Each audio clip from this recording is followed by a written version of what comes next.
সংযুক্ত আরব আমিরাতের বাসিন্দাদের জন্য মাহে রমজান যেন আল্লাহ তাআলার অনন্য নিয়ামত হিসেবে প্রতি বছর ফিরে আসে।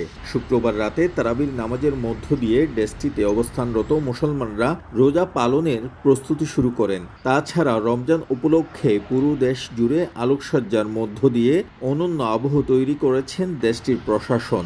মসজিদ থেকে শুরু করে রাস্তা, দালান কোঠা সব জায়গায় আলোকসজ্জার মাধ্যমে আনা হয়েছে পবিত্র মাহে রমজানের ছাপ। এবছর চাঁদ দেখার জন্য সংযুক্ত আরব আমিরাত বিশেষ প্রযুক্তির সহায়তা নিয়েছে।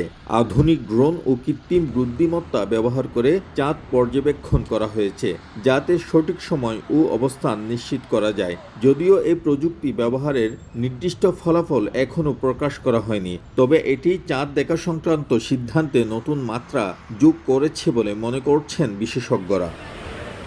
রমজান উপলক্ষে সংযুক্ত আরব আমিরাতের বাজার ও শপিং মলগুলোতে শুরু হয়েছে বিশেষ মূল্য ছাড়। নিত্য প্রয়োজনীয় পণ্যে 50 থেকে 75% পর্যন্ত ছাড় ঘোষণা করা হয়েছে, যাতে ক্রেতারা সহজে রমজানের কেনাকাটা করতে পারেন। প্রত্যেক দোকানে গেলে রমজান মাসে আমরা শুধু অফার দেখি, যে প্রতিটি যে কম্পিটিশন ব্যবসার মধ্যে এখানে তারা রমজান মাসে কখনো সেটা বাড়ায় না, সেটা আমরা কখনো এখানে দেখি না। যে মূল্য নির্ধারণ করা হয়, এটার জন্য অবশ্যই আমরা যারা প্রবাসী আছে, যেখানে এখানে ফরেনার্স আছে, সবাই এই মূল্য ছাড়টা উপভোগ করে।